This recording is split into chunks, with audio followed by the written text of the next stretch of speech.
اولین قدوم رسول الله صلی الله علیه و سلم به مسجد قبا میرسند. مسجد قبا در رسول قدم میزنند، میدرآیند، میگه اصحاب با یک شکوه و ولوله، میگه همه در پیش رسول الله.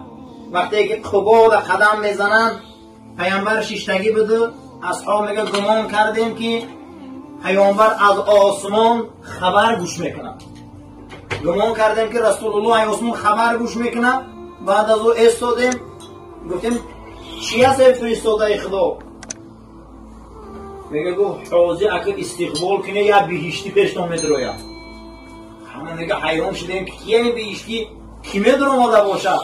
ناگهان میگه در این مسجد کلام بود، میگه صحن مسجد یک انسان میدرو، لباسای چنگ، بدن ها کپیدگی، روموی ها ژولیده، میگه میدروید سهیل ابن سینان. این تاجر بود، 100 شتر متریال گازوار میزنه و مکه میدرو که زنش خبر میده که پیامبر از مکه هجرت کرده. همون 100 شتر مال و متاع میپرتوید.